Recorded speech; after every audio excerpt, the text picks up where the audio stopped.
Welcome.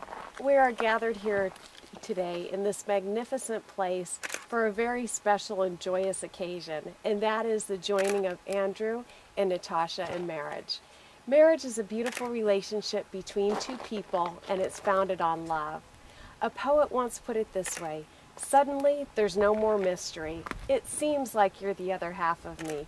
Our two hearts beat as one, and we've only just begun. Andrew, if I could have you take your bride's bouquet and carefully place it on the ground facing this way. Excellent. And if the two of you will turn, face each other, and join both of each other's hands. And I asked you to join hands as a symbol of the union that you're making here today. And I want you to think about the hands that you're holding, because these are the hands of your very best friend holding your hands on your wedding day, promising to love you and work with you as you build your future together. These are the hands that will give you strength when you need strength, tenderness when you need tenderness, and love when you need love. These are the hands that will also hold all of whom you love. And these are the hands that through your lifetime together will wipe tears of sorrow from your eyes, but hopefully many, many more tears of joy. And these are the hands that years from now will still be searching for your hands, still seeking the love, encouragement, and support that each of you will give to one another. And all of these things have brought you all the way here to the Grand Canyon to say your marriage vows to one another.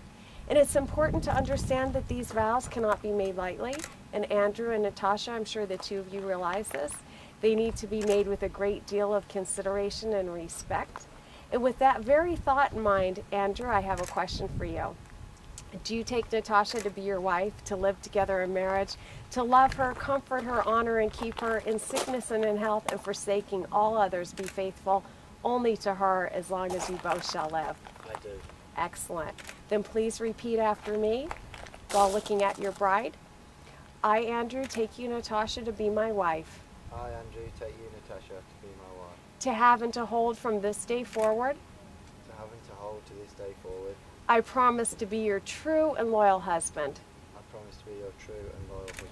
And to love and honor you always. And to love and honor you always. I do this because I do this because I love you today. I love you today. I will love you tomorrow. I will love you tomorrow. And I will love you forever. And I will love you forever. Natasha, are you ready to say your marriage vows? Then I also have a question for you.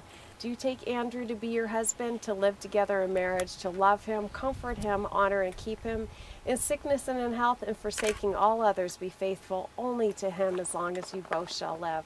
I do. Then please repeat after me. I, Natasha, take you, Andrew, to be my husband. I, Natasha, take you, Andrew, to be my husband. To have and to hold from this day forward. To have and to hold from this day forward. I promise to be your true and loyal wife. I promise to be your true and loyal wife. And to love and honor you always. And to love and honor you always. I do this because I do this because I love you today. I love you today. I will love you tomorrow. I will love you tomorrow. And I will love you forever. And I will love you forever.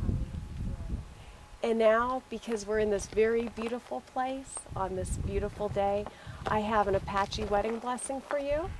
Now you will feel no rain, for each of you will be shelter for the other. Now you will feel no cold, for each of you will be warmth for the other. Now you are two persons, but there is only one life before you. Go now to your dwelling place to enter into the days of your life together, and may your days be good and long upon the earth. Treat yourselves and each other with respect, and remind yourselves often of what brought you together. Give the highest priority to the tenderness, gentleness, and kindness that your connection deserves. And when difficulty, frustration, and fear assail your relationship, as they threaten all relationships at one time or another, remember to focus on what is right between you, not just the part that seems wrong. And in this way, you can ride out the storms, even when the clouds hide the face of the sun in your lives, remembering that even if you lose sight of it for a moment, the sun is still there. And if each of you takes responsibility for the quality of your life together, it will be marked by abundance and delight. And now, Andrew and Natasha, if you can each hold the other one's wedding ring for a moment. And throughout time, the wedding ring has been a symbol of unending love, because like time, your wedding rings have no beginning and they have no end. They're the emblem of eternity. They're also made of metals that are least likely to tarnish, and all of this symbolizes the pledges that you're making to one another here today. Andrew, you get to go first. Please place Natasha's ring on her finger. Hold it there and repeat after me. Natasha, I give you this ring Natasha, I give you this ring as a symbol of my love as a symbol of my love and as a reminder and as a reminder that I have chosen you I have chosen you to be the one to be the one to share my life. to share my life. You can place it all the way on. Natasha, please place Andrew's ring on his finger. Hold it there and repeat after me. Andrew, I give you this ring Andrew, I give you this ring as a symbol of my love as a symbol of my love and as a reminder and as a reminder that I have chosen you that I have chosen you to be the one to be the one to share my life. to share my life. You can place it all the way on. Andrew, if you can give your bride her bouquet back, and I'll have the two of you turn and face me the way we started. In a moment, it's the moment you're waiting for, the moment that I will pronounce you husband and wife. But before I do that, just a couple very brief things to say about marriage.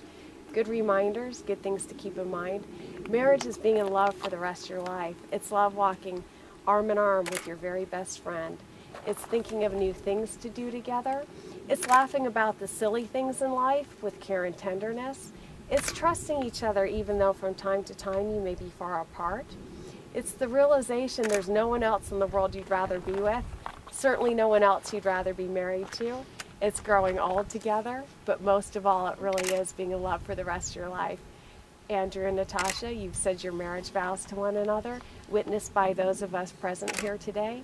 You've sealed those vows with the giving and the receiving of the wedding rings. So now it's my very great honor to pronounce you husband and wife. And Andrew, you may kiss your bride. Congratulations! And I'd like to be the first to introduce for the very first time as a married couple, Mr. and Mrs. Andrew Barnes. Congratulations. Thank you.